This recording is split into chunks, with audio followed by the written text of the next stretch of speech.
J.Y. Jesus first, all the second, and yourself lost. This is vision of life. Amen.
Paresseux, repens-toi.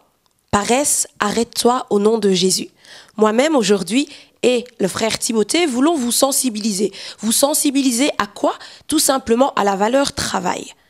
Dieu considère le travail, Dieu accorde de l'importance au travail et nous, chrétiens, devons également accorder de l'importance au travail. C'est ainsi qu'aujourd'hui, sur votre émission I Need Air, diffusée sur joa.com, nous vous parlons de la paresse spirituelle. Je suis aujourd'hui accompagnée du frère Timothée que je vais de ce pas accueillir avec vous. Frère Timothée, bonjour.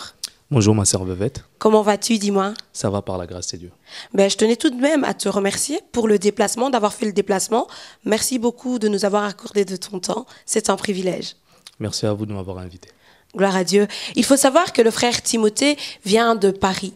Comme vous le savez, nous sommes, situés en Belgique et le frère Timothée a fait ses déplacements depuis Paris. Alors, qui est-il? Je pense qu'il est intéressant de savoir qui est le frère Timothée.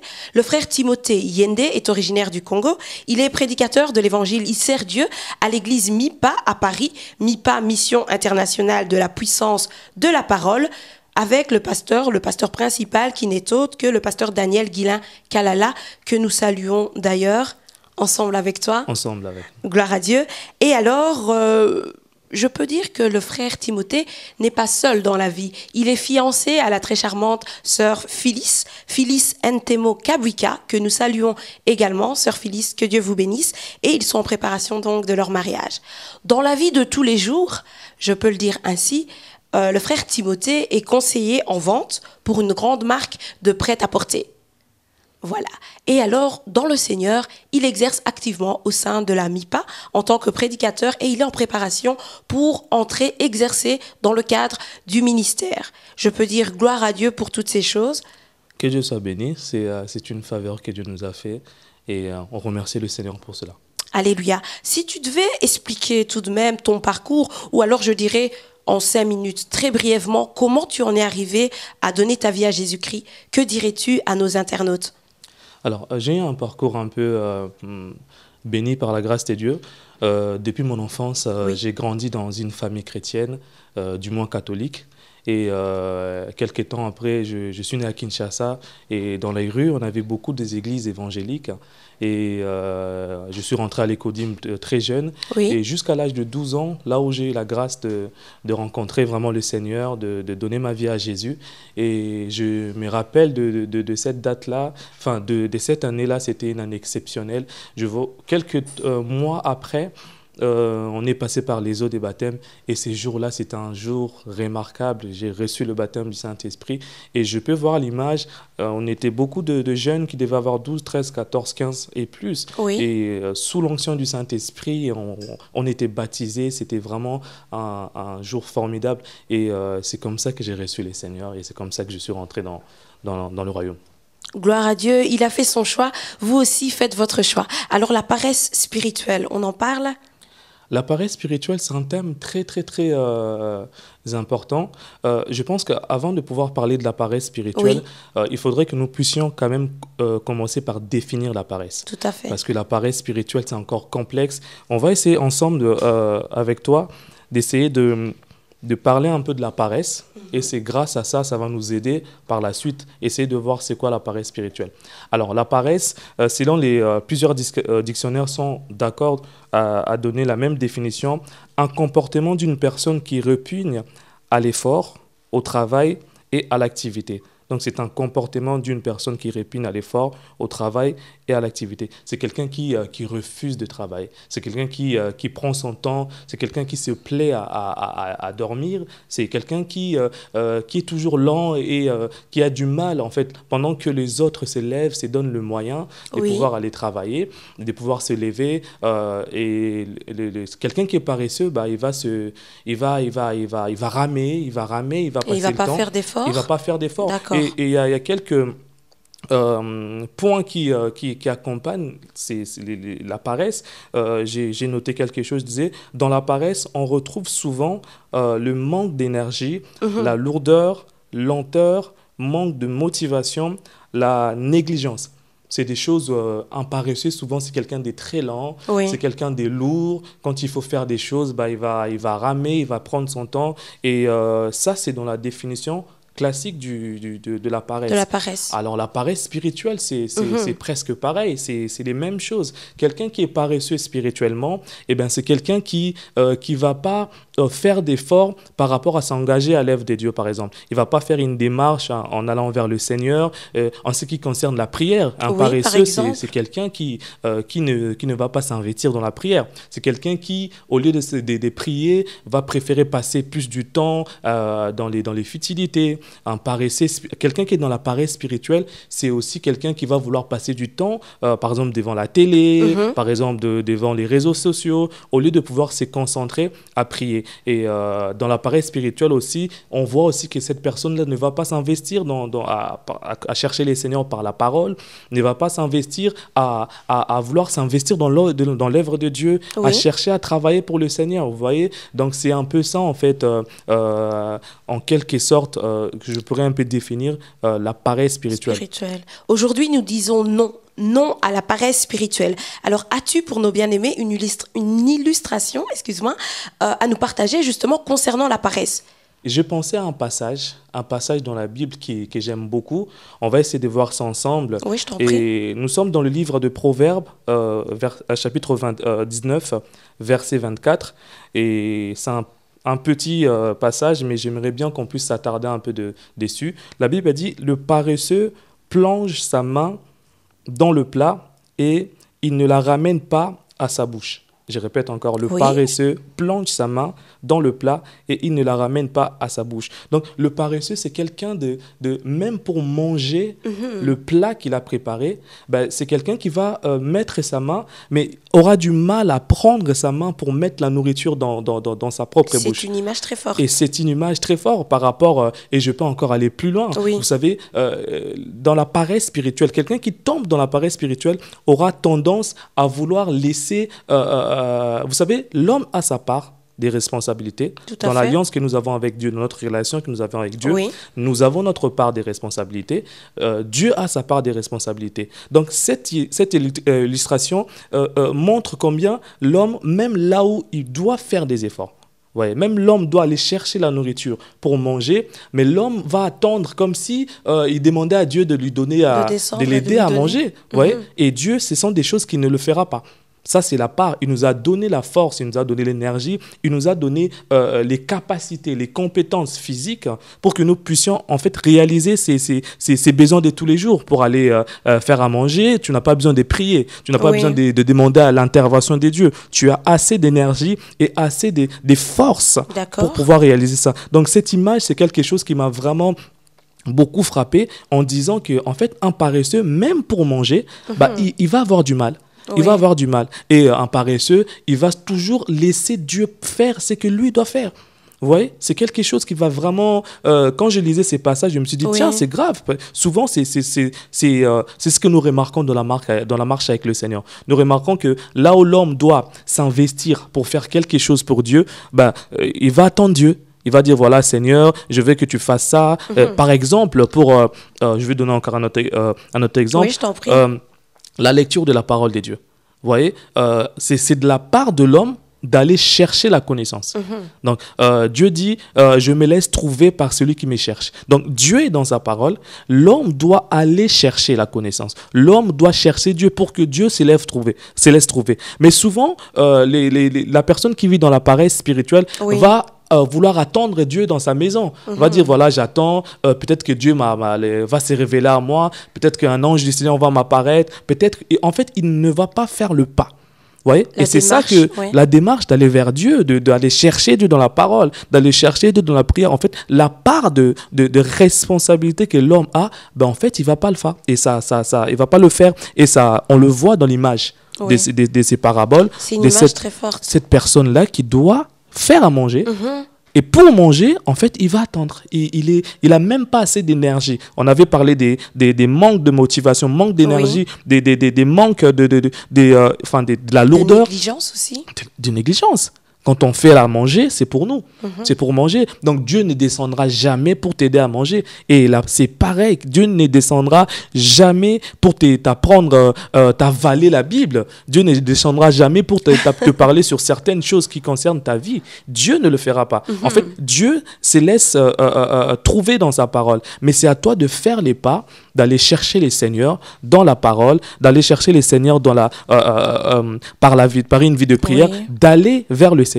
Et c'est à ce moment-là que Dieu va se laisser trouver. Donc c'est vraiment quelque chose qui m'a choqué lorsque je lisais ce passage. Je me suis dit, en tout cas, en fait, ce passage nous enseigne beaucoup. Donc souvent, nous ne nous rendons pas compte, mais la paresse, c'est quelque chose qui nous touche, nous tous. On est à un moment donné on peut affecté par ça. On peut être rapidement affecté par ça. Et c'est pour ça qu'il faut vraiment quand même veiller, avoir une prise de conscience pour essayer de voir que voilà, c'est quelque chose de très, très important. On va y venir, comment lutter, comment parvenir à pallier à ce problème. Mais l'image est très forte et ce qui me frappe, c'est comme tu l'as exprimé, c'est pour notre bien en fait. Manger, c'est pour notre bien, mais on a encore du mal à aller tendre la main et à ramener la nourriture vers nous. C'est une image très forte. Parce qu'il y a plusieurs versets quand même qui traitent de la paresse.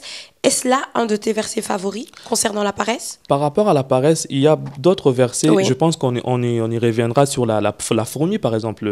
Le verset qui parle de la fourmi, on aura le temps de bien pouvoir le traiter. Mais celui-là, c'est quelque chose c'est un verset qui m'a bouleversé. Et la nourriture qui est importante par rapport à notre organisme. Donc, on a besoin de manger. Quand on ne mange pas pendant certains jours, on perd des forces, on perd d'énergie. Et on n'arrive pas... Cela veut dire aussi dans la vie spirituelle, on a besoin de... Par exemple, si on prend la nourriture, on peut le comparer par rapport à la parole de Dieu. On a besoin de la parole. La parole, elle est spirituelle. C'est elle qui nous permet de grandir dans la marche avec le Seigneur. C'est elle qui nous permet de devenir mûrs. C'est elle qui nous permet de connaître le Seigneur. Donc, c'est à nous de prendre la Bible, d'aller chercher cette parole et de le ramener en nous. Vous voyez, c'est pour ça qu'on essaye de comparer ça avec la nourriture. Donc, l'homme prépare lui-même. Donc, un plat qui est déjà prêt, la parole qui est prête, la Bible qui est prête là, qui nous attend tous les jours. Mais c'est à nous maintenant de prendre la parole et de pouvoir manger. Et c'est vraiment, quand j'ai lu ce passage, je l'ai tout de suite, j'ai fait la liaison avec la parole de Dieu. Et je me suis dit, non, c'est quelque chose de fort. Comment un homme peut préparer un plat et il va attendre. Il aura du mal à pouvoir chercher les repas et de mettre. Et ça m'a tout de suite interpellé. Combien de fois nous avons le repas du Seigneur, nous avons la parole de Dieu, la parole de Dieu à notre disposition, qui est là pour nous. Mais nous avons du mal.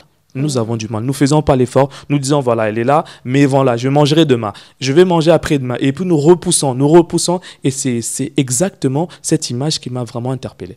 Je crois que cette image est en train de parler à quelqu'un aujourd'hui. Je crois qu'un internaute se pose la question et se dit « Waouh, cette image est forte et cette image me concerne. » Mais alors, un internaute qui se pose la question « Ok, il me parle de la paresse spirituelle, mais quels sont les signes précurseurs à la paresse spirituelle? Si je devais analyser ma vie, si je suis déjà dans la paresse spirituelle, quels seraient les symptômes à la paresse spirituelle? Alors, les signes de la paresse spirituelle, moi, je donnerai 2. Il y a plusieurs. D'accord. Mais je vais essayer d'en donner 2 pour que nous puissions quand même essayer de comprendre ça ensemble. La première des choses, là, le premier signe, moi, j'ai pris la lourdeur dans la prière. Vous voyez, et dans la méditation de la parole de Dieu. Oui. Parce que lorsqu'un fils de Dieu, lorsqu'un enfant de Dieu ne vit pas dans la prière, et lorsqu'il vit une vie des prières de lourdeur, ce sont déjà des signes qu'il est tombé dans la paresse spirituelle. Un enfant de Dieu qui ne prie pas, un enfant de Dieu qui ne lit pas la Bible est déjà tombé dans la paresse spirituelle sans pour autant le savoir. Vous voyez, et il y a un passage où j'essaierai d'être vraiment très biblique pour qu'on puisse essayer de comprendre ensemble, parce que c'est un thème qui est très important. Il y a un passage que j'aime beaucoup dans la Bible, et je pense que les internautes, ceux qui nous suivent, seront beaucoup bénis. Dans 1 Thessaloniciens 5, verset 17, la Bible dit « Priez sans cesse ». C'est un passage simple. Un petit verset, la plupart des personnes les connaissent, mais j'ai eu un problème un jour avec quelqu'un. Oui, c'est pas un problème, mais il y a un jeune qui est venu me voir, qui me disait, mes frères Timothée, prier sans cesse, ça veut dire quoi? Donc, c'est-à-dire que quand je suis à l'école en train de suivre les cours, je dois arrêter pour aller prier. Quand je suis en un entretien d'embauche, il faut que j'arrête pour aller... Quand je suis au travail, il m'a donné plusieurs exemples. Alors, je lui ai dit, écoutez, frère, la prière, c'est quelque chose qui se passe spirituellement. C'est sur le plan spirituel. Quand la Bible nous dit prier sans cesse, c'est être continuellement dans la prière, être continuellement connecté avec Dieu dans l'esprit. Vous voyez, ça se passe au niveau de notre esprit. Oui. Donc, on a un temps qu'on appelle un culte, un temps de culte, un temps où on a un culte personnel avec le Seigneur. C'est ce qu'aujourd'hui nous définissons comme la prière.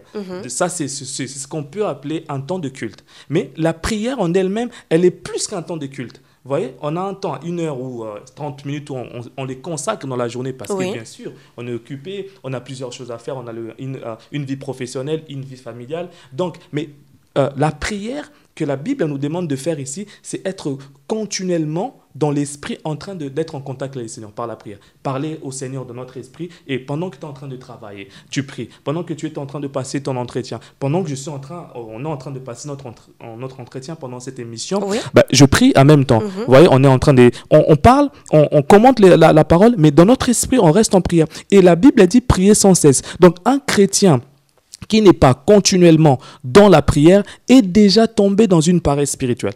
Parce que la lourdeur spirituelle est un des signes, la lourdeur dans la prière est un des signes que la personne est déjà tombée. Et c'est très important. Lorsque tu n'es pas en contact avec le Seigneur par la prière, tu es déjà en train de tomber dans la lourdeur spirituelle. Et pareil que la méditation de la parole. Alors là, c'est encore grave. Écoutez ce que la parole va dire. J'aime ces versets parce que ce sont des versets qui nous aideront à comprendre. Parce que beaucoup de chrétiens sont tombés dans la paresse spirituelle, mais ils ne le savent pas.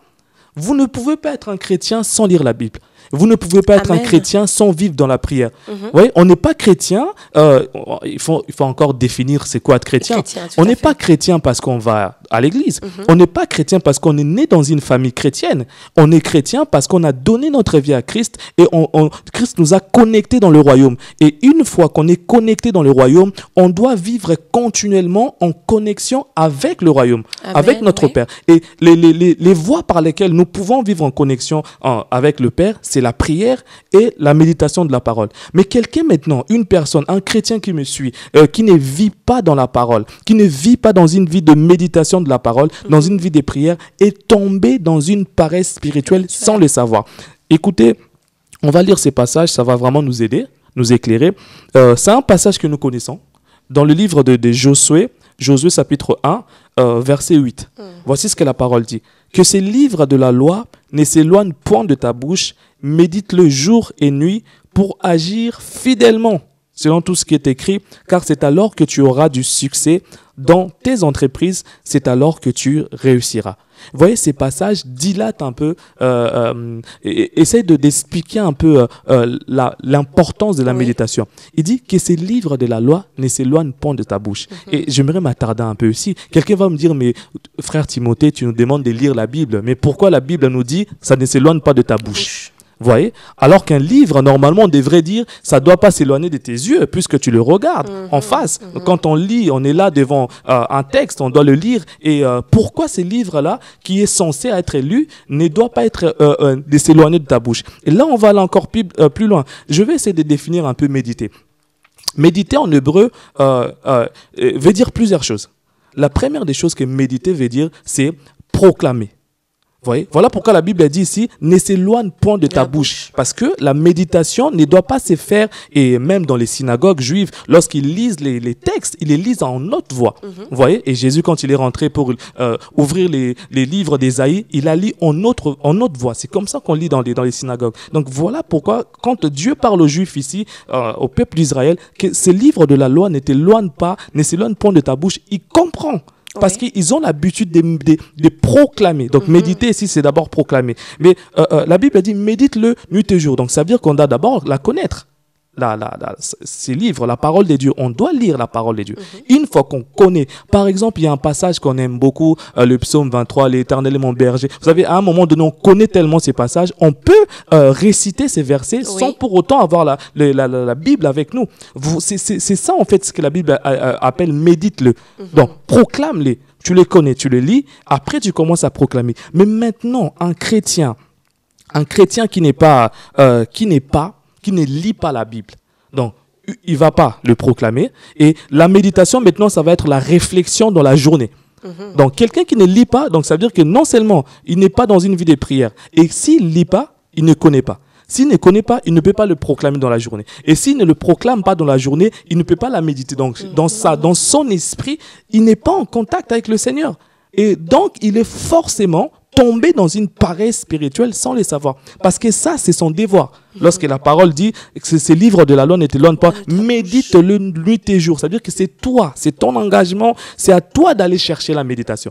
C'est à toi de méditer nuit et jour. Et il y a quelque chose de formidable. Je pense que je vais commenter ça plus tard. Et la Bible dit clairement, enfin d'agir fidèlement selon ce qui est écrit. Donc quelqu'un qui est dans la paresse spirituelle, il ne lit pas la Bible, il ne prie pas, donc il ne peut pas agir fidèlement selon ce qui est écrit. Et c'est pour ça que nous avons des chrétiens aujourd'hui qui sont appelés chrétiens, mais qui vivent dans des vies de désordre, vivent dans des vies qui choquent même les païens. Certaines personnes diront que mais si les gens qui vont à l'église se comportent comme ça, je préfère rester à la maison. Mais pourquoi? Parce que tu ne peux pas agir fidèlement selon ce qui est écrit, mais si tu ne lis pas ce qui est écrit. Tout à fait. Il faut d'abord que tu fasses la démarche de lire ce qui est écrit pour que tu puisses commencer à agir fidèlement selon ce qui est écrit.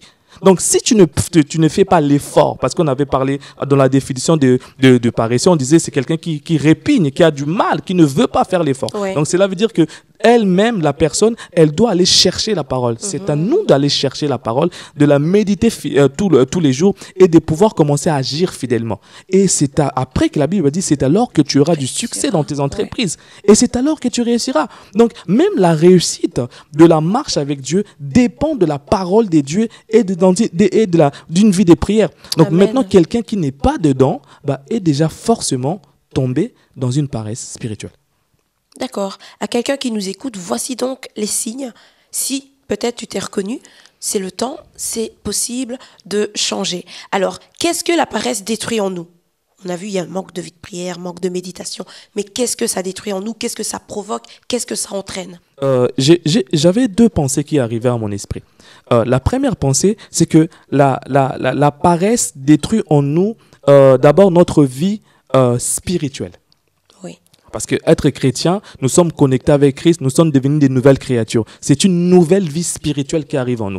Voyez, physiquement, je reste le frère Timothée, la sœur Vévette, les gens qui nous ont connus hier quand nous ne connaissions pas le Seigneur. Et aujourd'hui, on n'a pas changé de corps. Voyez, on a une nouvelle vie qui est en nous. Maintenant, cette vie-là, elle est spirituelle, elle doit grandir. Nous sommes des enfants. La Bible même parle des termes des enfants spirituels ou bébés spirituels. Et on commence à grandir dans la connaissance, en lisant la parole, en vivant dans une vie de prière. Et après, on devient mature, on devient mûr. Mais lorsque quelqu'un est dans une paresse spirituelle, donc sa vie spirituelle aussi est détruite.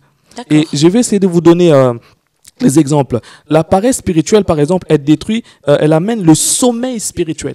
C'est presque comme la paresse, mais le sommeil spirituel, c'est dangereux parce que quelqu'un a un esprit endormi. Ça veut dire qu'il vit dans une lourdeur.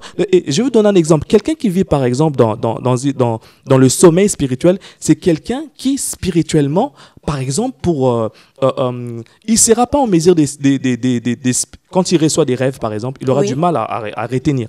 Il y a des personnes, j'ai rencontré beaucoup de personnes qui me disent, il y a des personnes qui ne rêvent pas. Par exemple, ils ne font pas de rêve. Ils dorment, mais sans avoir même un jour rêvé. Et quand tu leur demandes, mais il dit, mais quand je dors, mais quand je me réveille, je n'arrive pas. En fait, il a du mal à retenir des rêves. Il a du mal à comprendre la voix de Dieu. Il ne sera pas sensible à la voix de Dieu. Vous voyez? Et ce sont des choses qui sont déjà des signes qui montrent que spirituellement, cette personne est morte. Sa vie spirituelle est détruite parce qu'elle n'est pas capable de retenir. Quand Dieu lui parlera par des songes, par exemple, et des visions, la personne aura du mal au travers des rêves puisqu'elle ne retient pas des rêves. Donc, c'est une preuve que sa vie spirituelle est morte. Il y a aussi le manque de sensibilité, la sensibilité spirituelle, parce que quelqu'un qui a son esprit qui est mort, et il aura du mal à entendre Dieu. Parce que le Seigneur nous parle dans notre esprit. Il met des pensées dans notre cœur. Il nous parle par des pensées, par des choses, ou même par une parole prophétique. Même quand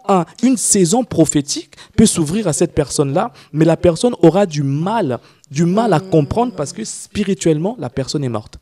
Son esprit est mort. Donc, il y a le sommeil spirituel, il y a le manque de sensibilité. Et le manque de sensibilité, c'est quelque chose de très, très, très important. Parce que on a besoin d'être sensible dans la marche avec le Seigneur. Dieu peut nous donner des orientations, des directives dans la vie, hein, d'une saison à une autre, d'une période à une autre. Dieu peut nous parler. Dieu peut te parler par une parole de connaissance. Dieu peut te parler dans la vision. Mais il faut que tu comprennes que c'est la voix de Dieu. Mais quelqu'un qui est dans la paresse spirituelle donc spirituellement, il vit dans un sommeil spirituel et il ne sera pas en mesure de comprendre la voix de Dieu. Même quand Dieu lui parlera dans la parole, il aura du mal parce que spirituellement, son esprit est endormi. C'est comme si son esprit était éteint.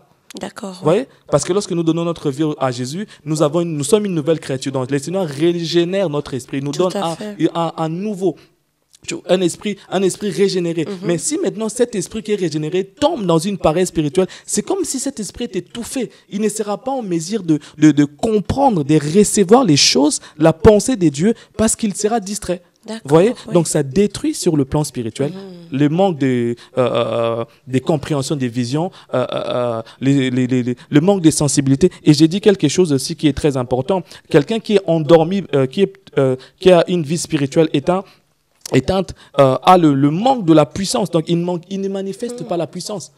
Un chrétien qui aura du mal à manifester parce que son esprit est endormi. Donc, quand il faudra prier, parce que la puissance, quand on commence à vivre une vie de puissance, c'est lorsqu'on est vraiment continuellement on est rempli du Saint-Esprit par la prière. On cherche à connaître les Seigneurs dans la parole. Et là, on devient quelqu'un qui cherche à vivre comme Christ. Vous voyez? Quand on cherche à vivre comme Christ, là, on commence à vivre une vie de puissance, une vie d'autorité. Mais quelqu'un qui a une vie spirituelle déjà détruite dans un sommeil spirituel, il aura du mal à être sensible. Il ne manifestera pas l'autorité qu'il a en Christ. Vous voyez? Et ça, c'est dangereux. Un chrétien qui est dans un sommeil spirituel, c'est très, très dangereux. Il va être seulement un chrétien, mais il passera à côté des réalités spirituelles. Et j'épargne de parler des réalités spirituelles parce qu'il y a beaucoup de choses. Mais je parle seulement, par exemple, des rêves, des visions, la voix de l'Éternel par rapport à la parole de Dieu. Et même quand Dieu parlera par un homme, il aura du mal à comprendre parce que son esprit est endormi. Et la paresse spirituelle détruit la vie spirituelle.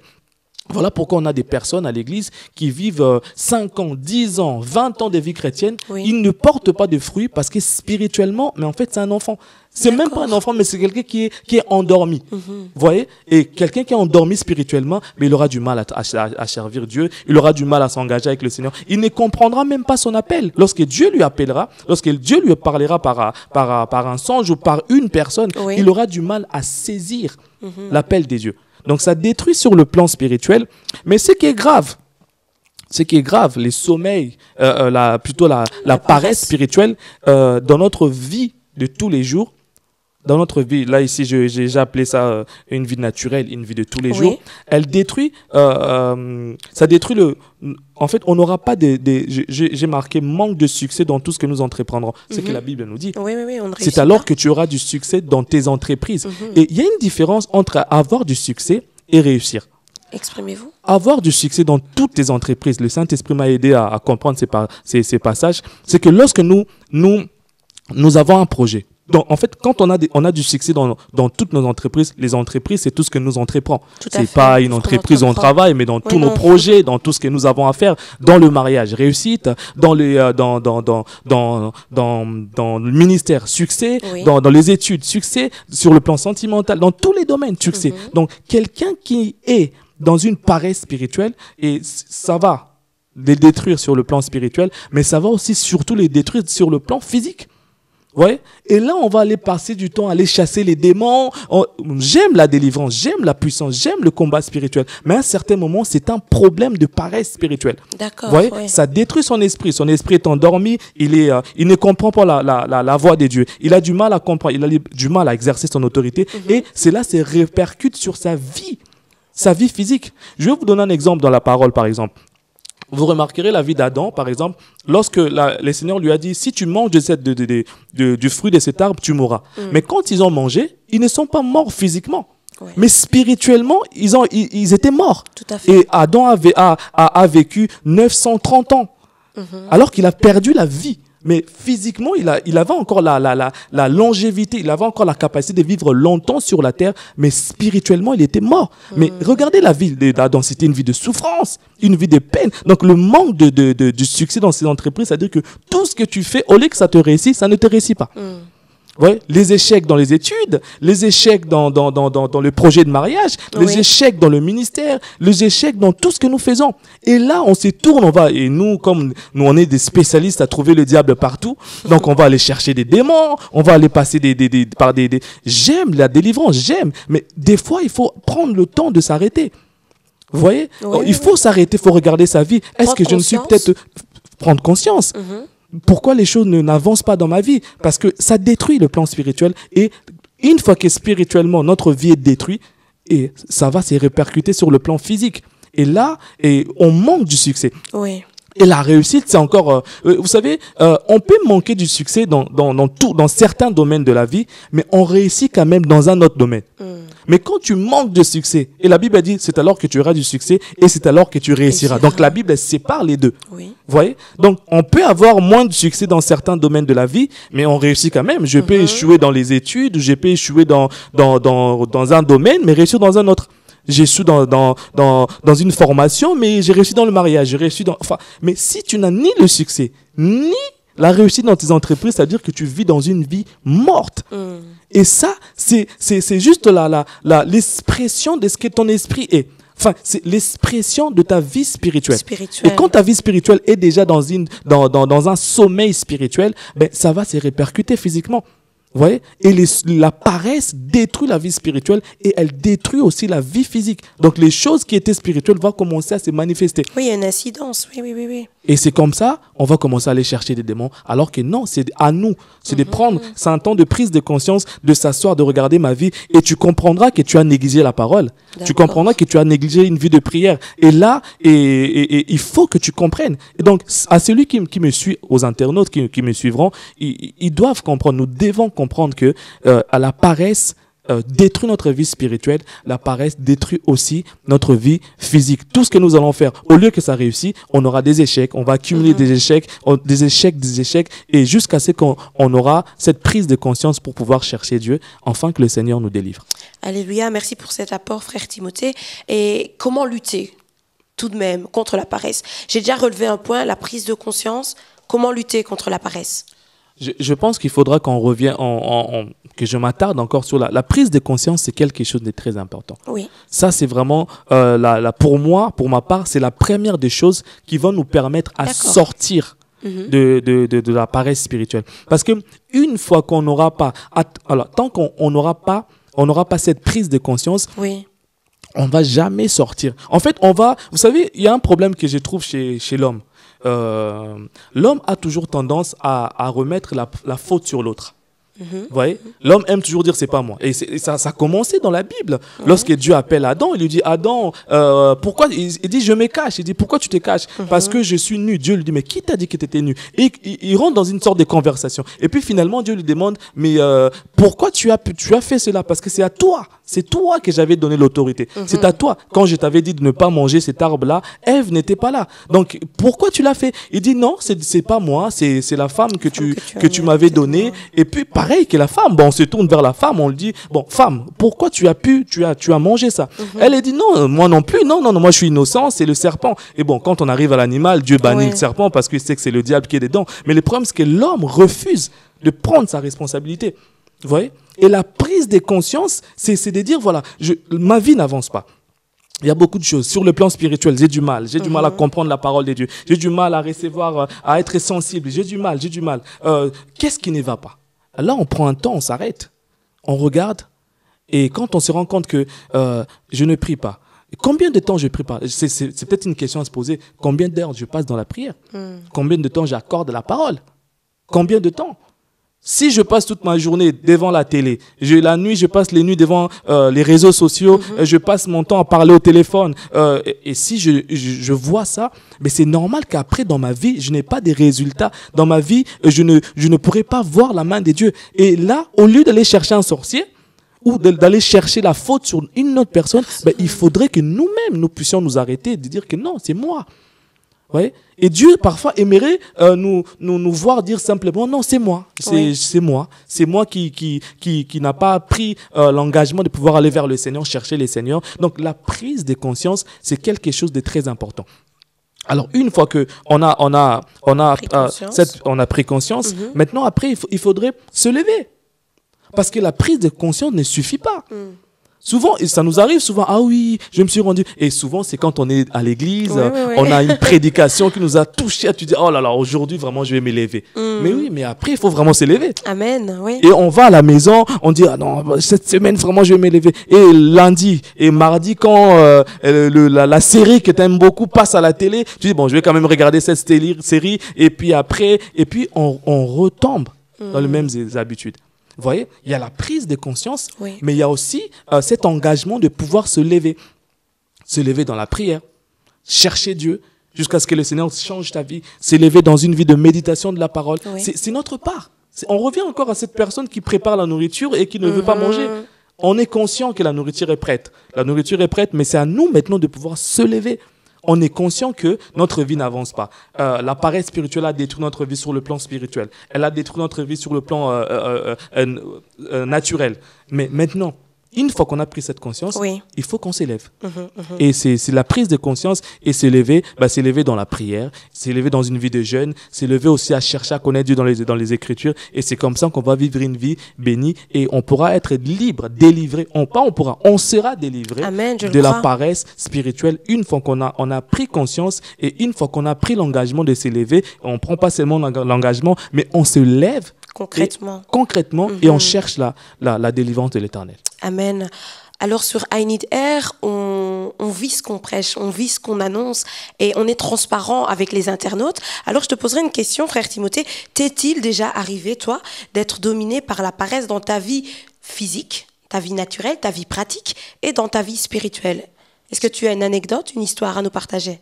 Je pense que c'est quelque chose qui nous arrive tous, à nous tous. Hein. Personne n'est épargné de la paresse spirituelle. C'est quelque chose sur lequel nous devons veiller tous les jours. Parce que personne n'est épargné. Moi, ça m'est arrivé. Vous savez, je travaille je suis conseiller vente. Je travaille dans la vente, dans le prêt-à-porter. Et il y a quelque chose qui arrive chaque été. En hiver et en été, c'est ce qu'on appelle les soldes. Les soldes, c'est une période qui est, pour nous qui sommes dans la vente, dans le prêt-à-porter, c'est quelque chose qui pèse. Et pendant ces périodes-là, c'est des périodes où on travaille beaucoup. On peut faire des heures supplémentaires. Physiquement, ça épuise. Vous voyez? Et ça peut arriver qu'on a aussi une série de jeûnes à l'église. Donc, il faut combiner les jeûnes et le travail intense. Et si ça m'est arrivé une fois, par exemple, parce que j'étais très fatigué au travail, je dis voilà, bon, je prierai, je prie quand même un peu. Les seigneurs, vous voyez, je vais lire. Et si je ne veille pas. Pendant cette période, je risque pendant un mois d'avoir une vie de prière un peu déséquilibrée. D'accord. Parce que voilà, j'ai quand même, je sais comment je m'organise dans la prière, mais par la fatigue, vous rentrez à la maison, vous êtes fatigué. Parfois, vous n'arrivez même pas à manger. Vous mangez juste un peu, vous allez vous reposer. Et ça m'arrive. Ça m'est arrivé, ça m'arrive, et je veille. Maintenant, pendant des Veiller. périodes intenses comme ça, j'essaie de m'organiser. C'est vrai que j'ai travaillé dur, mais comment je vais faire? Peut-être prendre une douche, être encore plus éveillé, prier pendant peut-être un petit moment et puis après se reposer. Oui. Ça m'arrive et ça nous arrivera à tous, à nous tous, mais il faudrait que nous puissions veiller. D'accord, veiller, amen. Et alors faire l'effort également, je pense. Veiller, faire l'effort, hein, parce que bon, veiller seulement, c'est pareil que prendre conscience. Veiller seulement, ça ne suffit pas, mais aussi s'engager, faire l'effort de pouvoir s'organiser. Hein, c'est ça les mots, on s'organise, même si on a un programme. Parce que beaucoup de personnes tombent dans ce piège-là. Je travaille, et c'est des raisons qu'on donne Oui. souvent. Je travaille beaucoup, voilà pourquoi je ne vais pas à l'église. Je travaille beaucoup, voilà pourquoi je ne prie pas. Non, mais le travail ne doit pas être un blocage pour servir C'est le ça, Seigneur. oui. On travaille. Et il y a quelque chose que je bénis le Seigneur, il y a quelque chose que je viens de recevoir tout de suite. Est-ce que vous savez que à ceux qui me suivent, on a tous 24 heures? Il n'y a pas un Merci. pays où on a 35 heures, où on a 45. On a tous 24 heures. Donc, pendant ces 24 heures-là, on a largement le temps d'aller travailler. On a largement le temps d'aller s'occuper de notre famille. On a le temps pour Dieu. Et dans les 24 heures, bien sûr, on a toujours le temps pour travailler. On a toujours le temps pour faire ce qu'on a à faire. Oui. Mais bizarrement, on n'a pas le temps pour Dieu. Bizarrement, quand c'est Dieu, bon, je suis fatigué. Quand c'est Dieu, bon, ben, écoutez, le Seigneur comprendra. Et non, on a tous. Et le Seigneur nous jugera aussi par rapport au temps, à la notion du temps. Comment nous avons géré le temps. C'est quelque chose que beaucoup de gens négligent, mais on va pas se présenter devant Dieu pour dire, Seigneur, moi, j'aurais voulu avoir 35 heures. Non, on a tous 24 heures dans la journée. Après, c'est à nous de pouvoir s'organiser malgré la fatigue, malgré tout ce qui peut arriver, mais c'est à nous de pouvoir s'organiser pour pouvoir ne pas tomber dans la paresse spirituelle. D'accord. Et alors, une journée type avec le frère Timothée, comment ça se passe? On veut tout savoir. Comment ça se passe un lundi avec le frère Timothée? Ça se passe comment? Une journée type avec le frère Timothée. Vous savez, je suis jeune, comme Oui. tous les jeunes. Je suis enfant des dieux, je suis prédicateur, je travaille. Et, ma journée, je commence ma journée le soir. D'accord. Ouais, une journée commence à minuit. Merci. Beaucoup de gens peut-être ne se rendent pas compte. Vous savez, c'est à minuit que les heures changent. Hein. On passe d'une journée à le une jour autre. de l'an, c'est à minuit que ça se passe. Donc la journée commence. Je commence ma journée le soir. Je ne vous donnerai pas l'heure, bien sûr, ça reste personnel. Mais il y a la nuit, le soir, enfin pas le soir, plutôt dans la matinée du soir, si je peux dire ça comme ça. D'accord, À partir je de comprends. minuit, le matin, j'ai un temps où je cherche le Seigneur. Je cherche le Seigneur dans la parole, je cherche le Seigneur dans la prière. Je prépare. Parce que je vais dire quelque chose qui va choquer beaucoup de personnes. Lorsque tu ne cherches pas le Seigneur, la nuit dans la prière, dans la journée, tu subis les choses qui se passent dans les spirituels. Tout à fait, oui. C'est une Parce que réalité. beaucoup de personnes sont surpris par les événements qui leur arrivent dans la journée, et ben parce que dans la nuit, ils ne se sont pas préparés dans la prière. Donc, quand les choses... Parce qu'il faudrait savoir que nous vivons dans un monde où nous avons la partie spirituelle et la partie physique. Dans le livre d'Hébreux, la Bible nous dit que les choses qui existent viennent des choses qui n'existent pas. Vous voyez? Les choses, donc c'est des choses spirituelles qui viennent des choses qui sont physiques. Et c'est à nous de préparer maintenant notre vie dans le spirituel, la nuit. Dans le spirituel, la nuit dans la prière. Donc moi, je commence ma journée la nuit dans la prière. Je proclame je prépare la journée. D'accord. Je parle à la journée dans la prière. Et une fois que j'ai passé le temps avec les seigneurs, je peux me coucher, me reposer calmement. Et le lendemain matin, je vais au travail. Oui. Je m'occupe à habiller les gens, à conseiller les gens par rapport à leur manière aux produits qui vont leur intéresser. Oui. Et puis après le soir, je rentre à la maison. Je prends le temps de parler, bien sûr, avec ma fiancée ainsi qu'aux membres de ma famille. Oui. Et puis le soir encore, ça rebolote. Donc Rebelote, c'est vraiment un ça. temps avec les seigneurs, le matin, le travail, dans la journée. Et puis voilà, c'est un peu ça la vie de frère Timothée. Merci beaucoup. Alors, dans quelle mesure une fourmi peut-elle nous enseigner? Question très importante. Dans quelle mesure une fourmi, j'entends bien, peut-elle nous enseigner? Proverbe 6.6 et au-delà, pourquoi pas, le frère Timothée nous explique cela. Et vous savez, j'attendais tellement cette partie-là. Ah oui? Parce que la fourmi, vous savez, ce passage est un passage très, très, très, qui m'a révolutionné. Jusqu'à là, je lisais ce passage, Sœur Vévette, merci pour cette question. Je n'avais pas compris, enfin, je l'avais compris, mais je n'avais pas saisi la pensée des dieux. D'accord. Vous savez, la Bible a été inspirée par le Saint-Esprit. Donc, lorsque Salomon écrit ces passages, il est inspiré par le Saint-Esprit. C'est un message que le Saint-Esprit nous donne. Pour bien commenter ça, on va quand même lire. Oui, et je je vais t'en lire prie. ce passage et on va essayer de commenter ces passages. Voici ce que la parole dit. On va aller jusqu'au verset, on va des 6 jusqu'à 11. La Bible dit, va vers la fourmi paresseux. Là, il parle aux paresseux. Donc, ceux qui sont dans la paresse spirituelle et voire même dans la paresse de la vie de tous les jours. Hein. Il dit, considère ses voies. Donc, suis ses voies. Regarde comment il est en train de marcher. Et tu deviens sage. Donc, une fois que je lis ça, déjà, je me dis, oulala, il faut que je regarde la fourmi, elle va m'apprendre sur la sagesse. C'est quelque chose d'important. Pourquoi moi, un homme qui est intelligent, moi, un homme qui a construit quand même beaucoup de choses. L'homme est intelligent, l'homme est allé à la lune, l'homme fait des grandes choses. Mais pourquoi l'homme va regarder la fourmi? Et regardez ce que le sage va dire. Le sage dit, elle n'a ni chef. Donc, ni chef, c'est quelqu'un qui peut lui donner des ordres. Oui. Donc la fourmi n'a pas quelqu'un qui peut lui donner des ordres. L'homme a souvent son père, ses parents, ses responsables du travail. En fait, l'homme à un moment donné est toujours exposé par quelqu'un qui lui donne des ordres. Mais la fourmi n'a personne pour lui donner des ordres. Vous voyez, il a ni chef, ni inspecteur. L'inspecteur, c'est encore pire parce qu'il suit derrière. Il doit inspecter le travail qu'il fait. Donc si la fourmi ne fait pas ce travail-là, il y aura quelqu'un qui est derrière qui va passer pour voir est-ce que ça a été fait. Ça n'a pas été fait et qui va le remettre un peu en ordre, en question. Vous voyez, et la Bible dit, donc, ni inspecteur, ni maître. Maître, dans ces contextes, à cette époque, quand on parle de maître, c'est souvent quelqu'un qui est esclave, qui dépend de son maître. Vous voyez? Donc, la fourmi n'est pas esclave de quelqu'un, ne dépend pas de quelqu'un. Mais voici maintenant ce que la fourmi va faire. C'est quelque chose qui m'a révolutionné. La Bible a dit, il prépare en été sa nourriture. Oh, Jésus. Donc, la fourmi... quand j'ai préparé ça, le Saint-Esprit m'a dit quelque chose qui m'a fait plaisir. Le Saint-Esprit m'a dit, la fourmi avait la sensibilité des fils d'Isaacar. Les fils d'Isaacar avaient l'esprit de lire les temps. Leur particularité, c'est la lecture des saisons, des époques et des temps. Donc la fourmi comprend un peu le temps. En été, pendant qu'il fait beau, il est en train de travailler. Il prépare sa nourriture. Donc il comprend. Il s'est dit, il aurait pu dire, bon, j'attends en hiver. Il sait savoir le temps. Le temps, la saison qu'il faut préparer. Et ça, c'est quelque chose que le paresseux ne sait pas. Celui qui est dans la paresse spirituelle ne comprend. On avait parlé de temps. Je vous ai dit qu'il a du mal à saisir le temps. Il n'est pas sensible. La fourmi a la notion du temps. Il sait que je n'ai pas de chef. Je n'ai pas de quelqu'un d'inspecteur qui va passer derrière moi. Donc, c'est à moi de pouvoir choisir le temps. Pendant qu'il fait beau en été, là, je dois commencer à préparer. Donc, il y a une notion de temps, il y a une notion de gestion qu'un homme doit aller puiser en regardant la vie d'une fourmi. Parce que jusqu'à là, il n'a pas de chef. Et voici ce que la Bible dit. C'est quelque chose d'important ici. La Bible dit, elle amasse pendant la moisson de quoi manger. Donc, dans une saison de moisson, dans une saison de récolte. Et la saison de moisson, c'est une saison où Dieu nous bénit. C'est une saison où on voit des miracles dans nos finances. C'est une saison où tout nous réussit.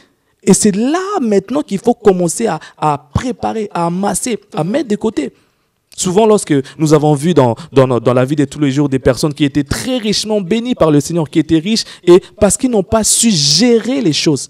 Vous voyez? Parce que la paresse est rentrée, parce qu'ils ont dépensé, ils se sont retrouvés dans la pauvreté. Oui. Pourquoi? Parce qu'ils n'ont pas eu la notion de savoir lire les temps, de comprendre que pendant ces temps-là, je dois amasser, je dois avoir beaucoup, je dois mettre de côté, je dois investir. Vous voyez, la fourmi nous enseigne l'investissement, il nous enseigne la lecture du temps, il nous enseigne la gestion par rapport à ce que nous recevons. Oui. L'épargne aussi, parce qu'il met de côté, il épargne. Vous voyez, il épargne en été, et puis il sait que je vais épargner en été et je mangerai en hiver. Mais toutes ces choses-là, le paresseux n'a toujours pas compris ça. Donc, Salomon pouvait appeler le paresseux, viens, regarde. Regarde la fourmi. Comprends la fourmi, comment il fait les choses. Il amasse. Elle amasse. Et qu'est-ce qui se passe? La Bible dit, paresseux, jusqu'à quand seras-tu couché? Là, il est en train maintenant de rappeler le paresseux. Pourquoi tu dors? Pourquoi tu seras en train de dormir alors que la fourmi est en train de travailler? Elle est si petite, des fois elle est insignifiante, tu ne peux même pas la voir, mais elle travaille, elle prépare. Vous voyez? Et je me rappelle, j'ai grandi, je suis né à Kinshasa, je me rappelle quand on était petit, on voyait quand on avait laissé un bout de pain par terre, et il y avait des fourmis qui venaient, qui prenaient, et en plus ils avaient une sorte ils marchaient en synchronisation, il y en a qui partaient, qui prenaient, il y en a des autres qui arrivaient, qui leur disaient attention, il y a la nourriture, et ils s'organisent. Et pourtant ils n'ont pas de chef. Mais paresseux, jusqu'à quand tu vas dormir? Jusqu'à quand tu vas rester chez toi? Jusqu'à quand tu vas rester dans le sommeil? La fourmi, et la fourmi travaille. Je vais parler de l'aspect travail. La fourmi travaille. Oui. La fourmi prépare de quoi à manger. Alors, si une fourmi travaille pendant l'été, pourquoi toi, un homme, tu ne travailleras pas? Ouais.